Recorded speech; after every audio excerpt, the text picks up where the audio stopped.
The coffee was still hot. I know because I could feel it through my shirt. She didn't spill it. She poured it. Slowly. Deliberately. She looked at the table first. Then at me. Then she lifted the cup and tilted it over my shoulder. Nobody moved. Nobody said anything. She set the cup down and smiled at someone across the table like she'd just made a point. And then she said it. That's how we treat garbage. My chair scraped back. My shirt was soaked. There was a small sound, maybe a laugh, maybe a cough, from somewhere at the table. And I just stood there.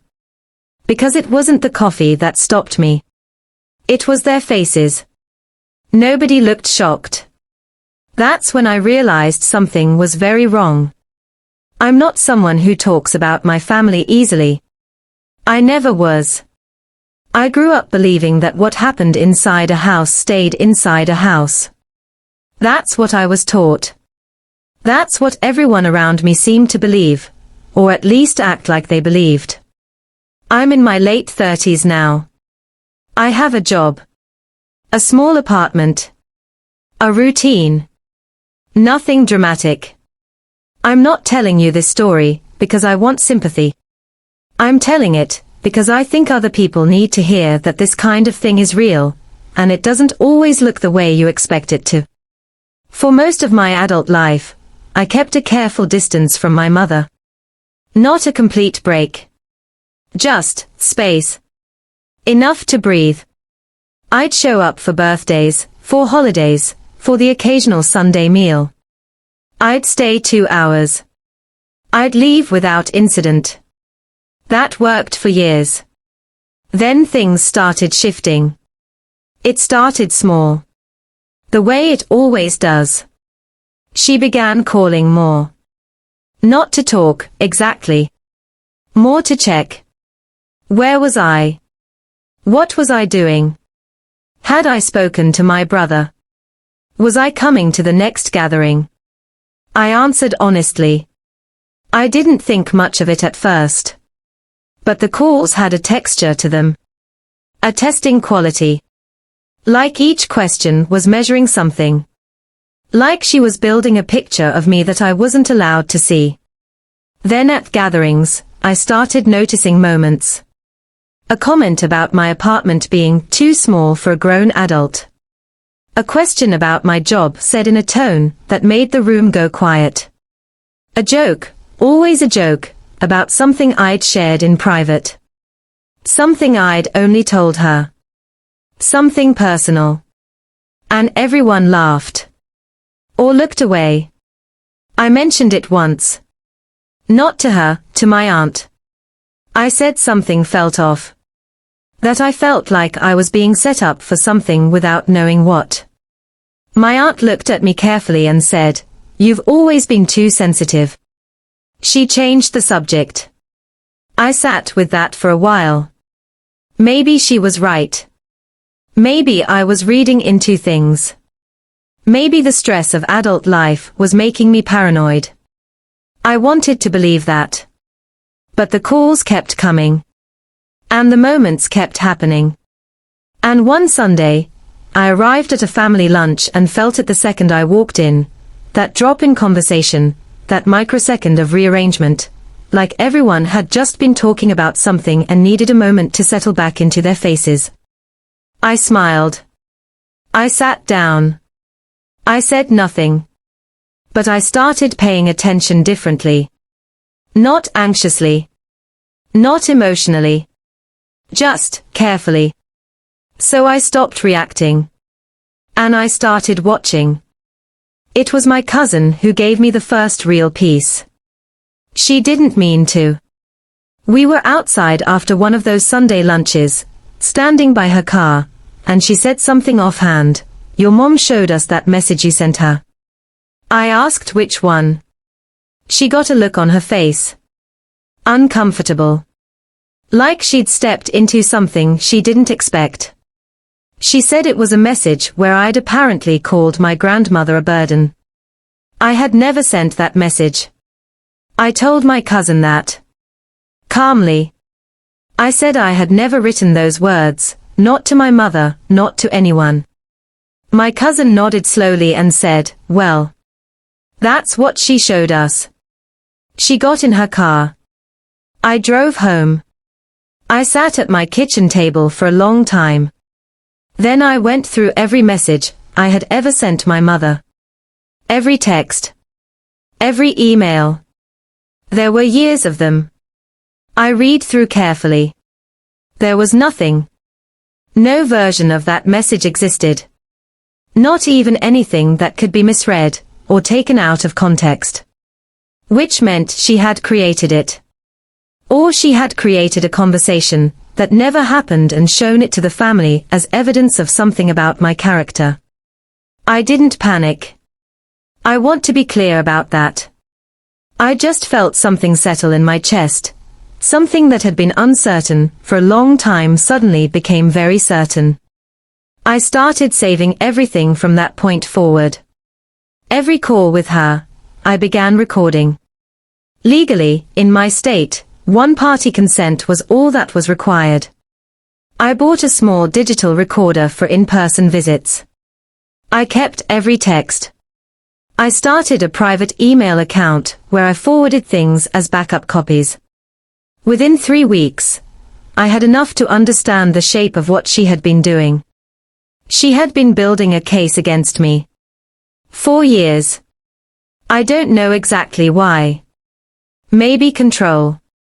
Maybe because I had started to pull away, and she needed a reason to justify that to the family. Maybe something older than that, something I'll never fully understand. What I do understand is the method. She would take something real, something I'd shared privately, and distort it slightly. Or she would invent something entirely and present it with just enough detail to seem credible. Then she would show it to family members one at a time. Never all at once. Always one-on-one. Always with that quiet, sorrowful tone of a mother who had been failed. I listened to a recording I'd made of a phone call. She told me she loved me. She asked about my week. She asked, gently, whether I'd been under stress lately. She sounded warm. 2 days later, my brother texted me asking why I had threatened her. I had said nothing close to a threat on that call. I had talked about work. I had talked about the weather. I went back to the recording and listened again. Nothing. I saved the recording in 3 places. I didn't call her back. I didn't call my brother. I didn't call anyone. Because confronting them would have ruined everything. I want to tell you about the folder. Not a dramatic thing. Just a plain manila folder, and then later a digital version of the same thing. Inside it, organized by date, were printed call logs, screenshots with metadata visible, recordings converted to files with timestamps, and a written log I kept, 2 to 3 lines per entry, of every significant incident going back as far as I could document. I also wrote out, from memory, a timeline of events I hadn't captured in real time. I was careful to label those clearly as recalled rather than recorded. I wasn't trying to exaggerate anything. I wanted everything in that folder to be something I could stand behind completely. It took about 6 weeks to build. During those 6 weeks, I showed up to 2 family events. I was normal. I was pleasant. I brought food once. I helped clean up. I hugged people when I arrived and when I left. My mother was warm to me at both events. She touched my arm. She asked about my work. She told someone nearby that she worried about me sometimes, the way mothers do. I nodded. I smiled. The recorder in my jacket pocket was running. In week 4, I contacted a lawyer. Not a dramatic step. I wasn't filing anything yet.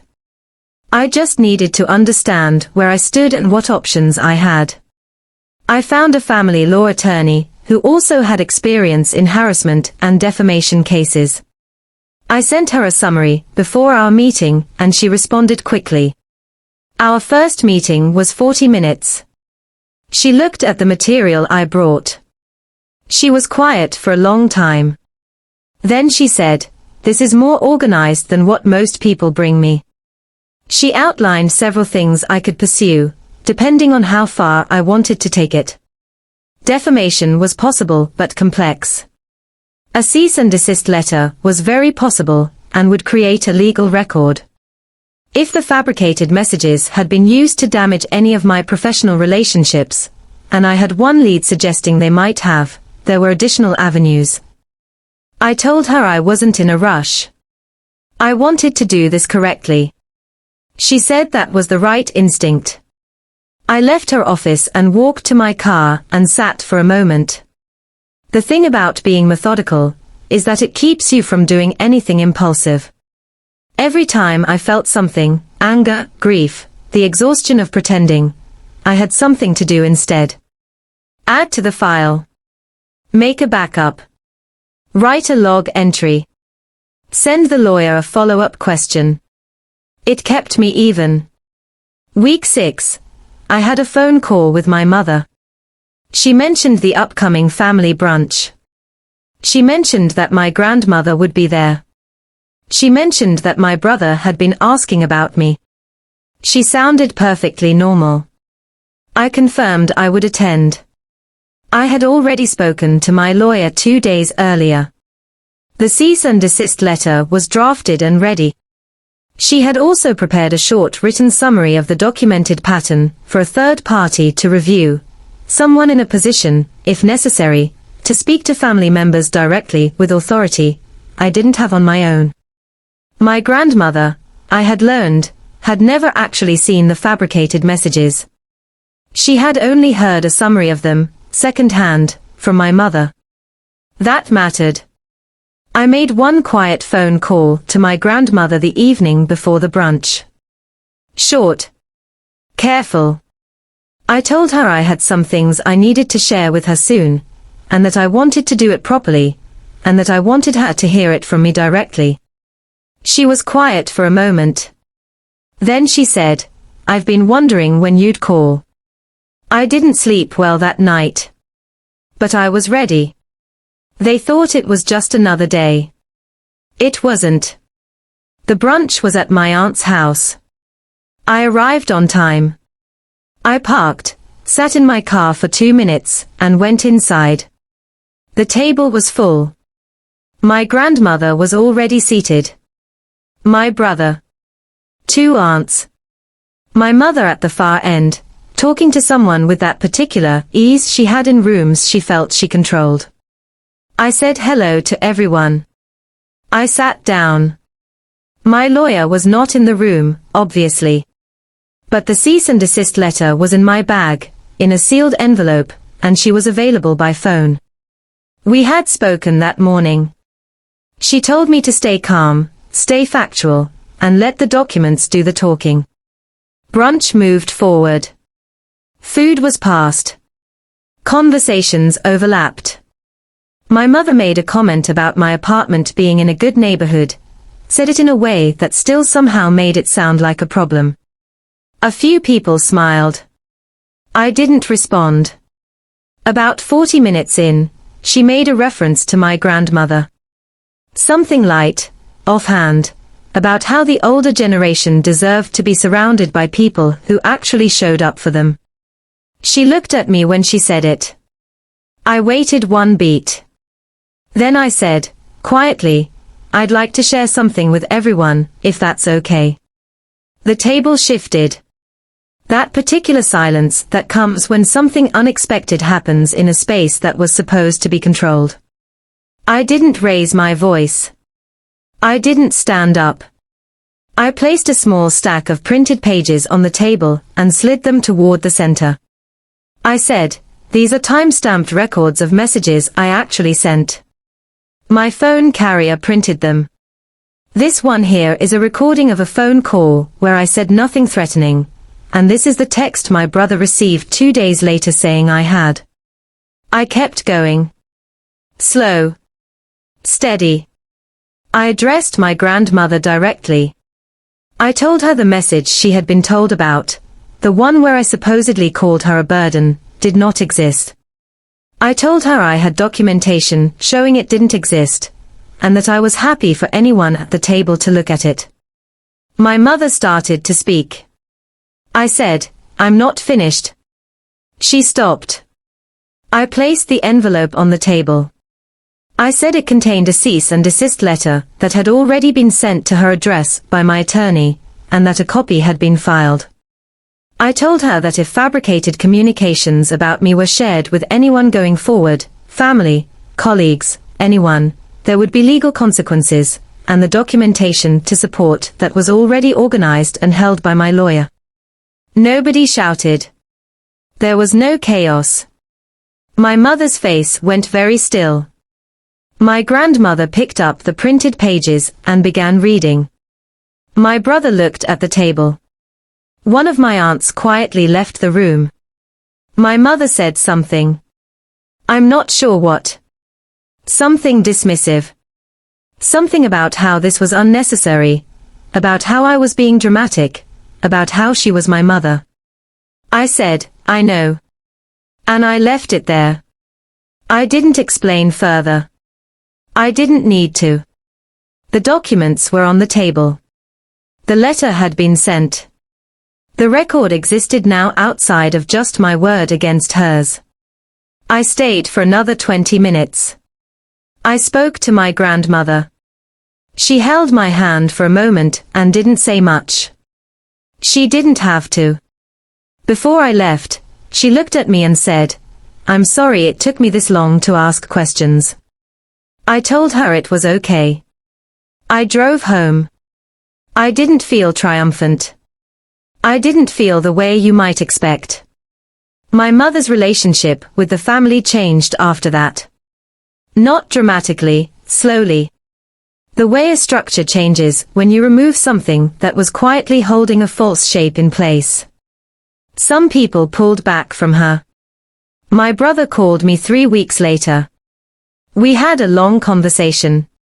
He didn't apologize exactly, but he asked a lot of questions and he listened to the answers. The cease and desist held. There were no more fabricated messages. No more second-hand stories. My lawyer told me that sometimes a clear, documented line is enough. That some people, when they realize the risk is real, will simply stop. Not because they've changed. Just because the cost has changed. I think about that sometimes. I kept the folder. I don't look at it often. But it's there, organized, dated, backed up in 2 locations. Not because I expect to need it again. Just because knowing it exists reminds me of something important. That I didn't react. I didn't escalate. I didn't let the worst moment define how I handled the rest.